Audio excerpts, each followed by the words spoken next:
ॐ नमश्चण्डिकायै अथ मध्यमचरितं द्वितीयोऽध्यायः महिषासुरसैन्यवधः। ॐ अस्य श्रीमध्यमचरितस्य विष्णुऋषिः महालक्ष्मीदेवता उष्णिच्छन्दः शाकम्भरी शक्तिः दुर्गाबीजं वायुस्तत्त्वं यजुर्वेदस्वरूपं श्रीमहालक्ष्मीप्रीत्यर्थे मध्यमचरितजपे विनियोगः। ध्यानम्। ॐ अक्षस्रक्परशुं गदेषु कुलिशं पद्मं धनुष्कुण्डिकां दण्डं शक्तिमसिं च चर्मजलजं घण्टां सुराभाजनं शूलं पाशसुदर्शने च दधतीं हस्तै प्रसन्नाननां सेवे सैरिभमर्धिनीमिह महालक्ष्मीं सरोजस्थिताम्। ॐ ह्रीं ऋषिरुवाच देवासुरमभूद्युद्धं पूर्णमब्धशतं पुरा महिषे सुराणामधिपे देवानां च पुरन्दरे तत्रासुरैर्महावीर्यैः देवसैन्यं पराजितं जित्वा च सकलान् देवान् इन्द्रो भून्महिषासुरः ततः पराजिता देवाः पद्मयोनिं प्रजापतिं पुरस्कृत्य गदास्तत्र यत्रेष गरुडध्वजौ यथा वृत्तं तयोस्तद्वत् महिषासुरचेष्टितं त्रिदशा कथयामासुः देवाभिभवविस्तरं सूर्येन्द्राग्निनीलेन्दूनां यमस्य वरुणस्य च अन्येषां चाधिकारान् सह स्वयमेवाधितिष्ठति स्वर्गा निराकृताः सर्वे तेन देवगणा भुवि विचरन्ति यथा मर्त्याः महिषेण दुरात्मना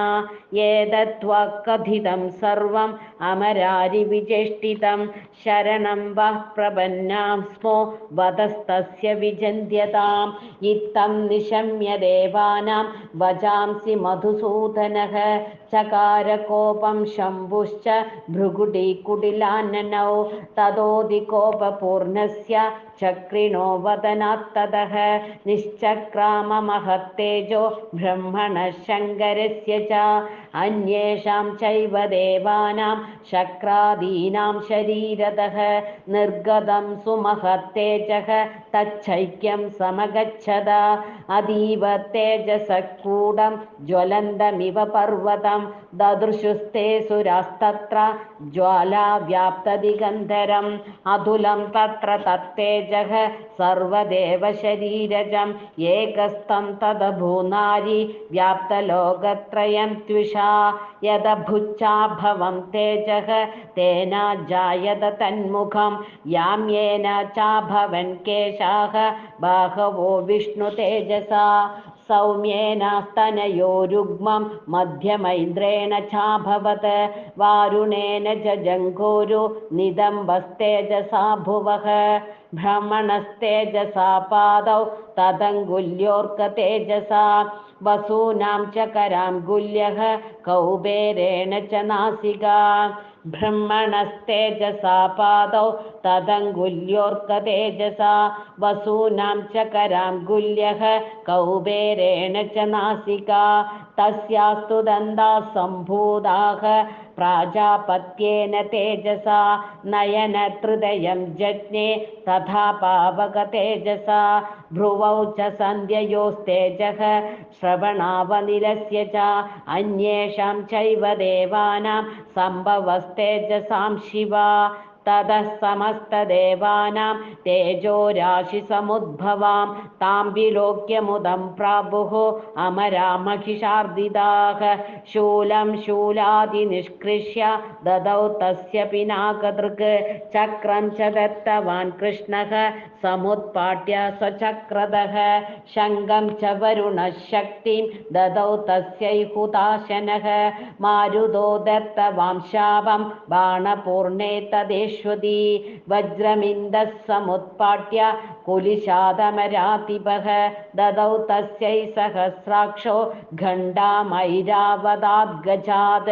कालदण्डाद्यमोदण्डं पाशं चाम्बुपतिर्ददौ प्रजापतिश्चक्षमालां ददौ ब्रह्माकमण्डलुम् समस्तरूपकोपेषु निजरश्मिन् दिवाकरः कालश्च दत्तवान् गड्गं तस्यै चर्म च निर्मलं क्षीरोदश्चामलं हारम् अजरे च ददाम्बरे चूडां मणिं तथा दिव्यं कुण्डले कटकानि च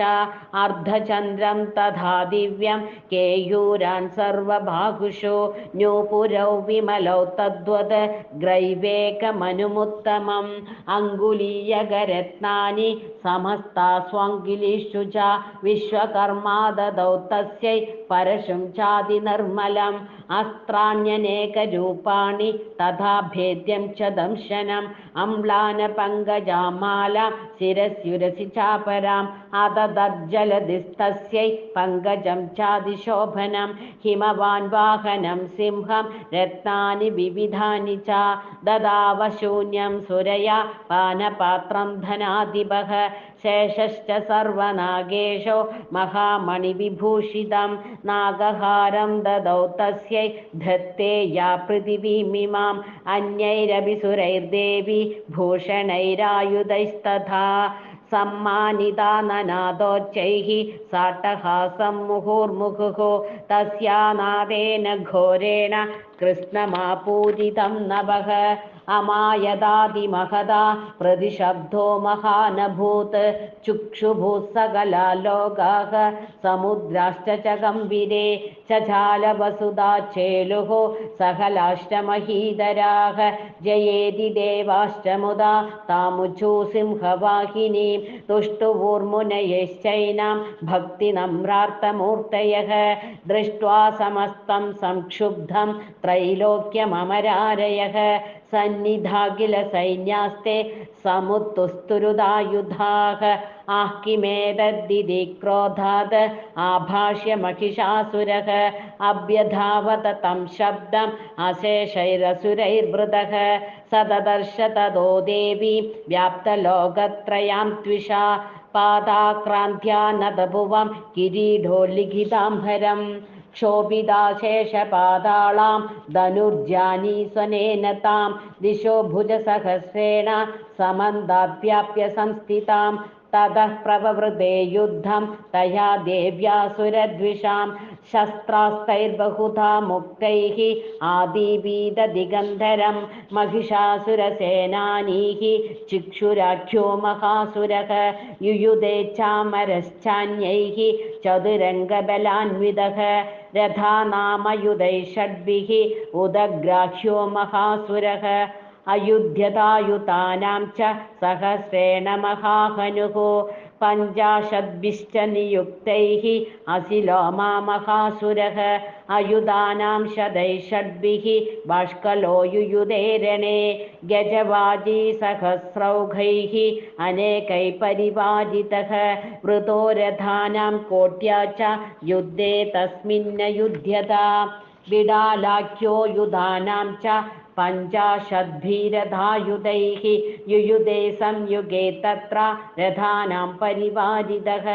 अन्ये च तत्रायुधशो रथनागहयर्वृताः युयुधुः संयुगे देव्या सह तत्र महासुराः कोटिकोटिसहस्रैस्तु रथानां दन्दिनां तथा हयानां च वृतो युद्धे तत्राभून्महिषासुरः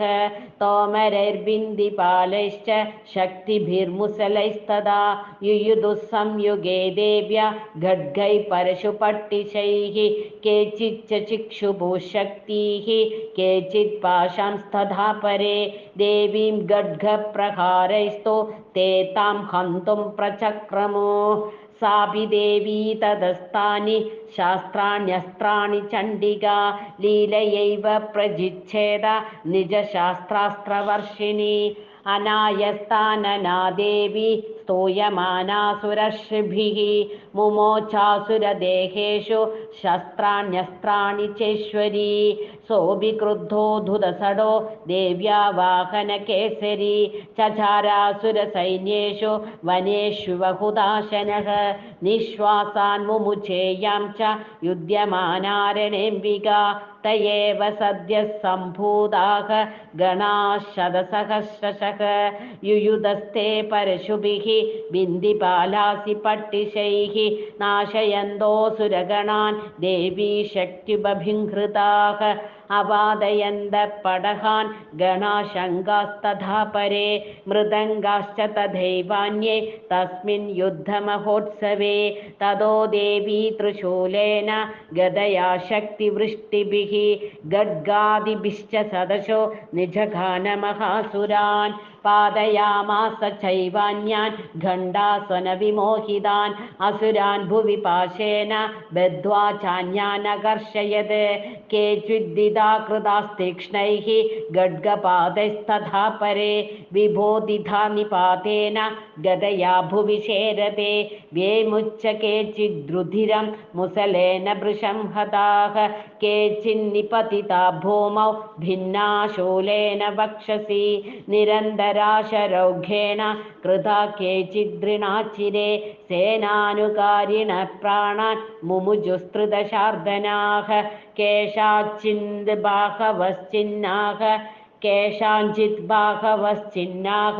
चिन्नग्रीवास्तथा परे शिरांसि पेतुरन्येषाम् अन्ये मध्ये विदारिताः विच्छिन्नजङ्घास्त्वपरे पेतुरूर्व्यां महासुराः एकबाह्वाक्षिचरणाः केचिद्देव्या द्विधाकृताः चिन्ने बीजान्ये शिरसि पतिता पुनरुत्थिताः कबन्धायुयुदुर्देव्या गृहीतपरमायुधाः ननु दुश्चापरे तत्र युद्धे तूर्यलयाश्रिताः कबन्धाश्चिन्नशिरसः गड्गशक्तुष्टिपाणयः तिष्ठतिष्ठेति भाषन्तो देवि मन्ये महासुराः पादितैरदनागाश्वर्यैः असुरैश्च वसुन्धरा अगम्य सा भवत्तत्र यत्रा बुत्समहारणः शोणिधौघामहानद्यः सद्यस्तत्र प्रसूसुवुः मध्ये चासुरसैन्यस्य वारणासुरवाजिनां क्षणेन तन्महासैन्यम् असुराणां तथाम्बिका निन्येक्षयं यदा वह्निः दृणदारुमहाच्छयं स च सिंहो महानादम् उत्सृज्यन्द्युदकेसरः शरीरेभ्यो मरारीणाम् असूनिव विजन्मति देव्या गणैस्तैस्तत्र कृतं युद्धं तदासुरैः यदैषां तुष्टुवोर्देवाः पुष्पवृष्टिमुजो दिवि ॐ इति श्रीमार्कण्डेयपुराणे सावर्णिके मन्वन्तरे देवीमाहात्म्ये महिषासुरसैन्यवधो नाम द्वितीयोऽध्यायः।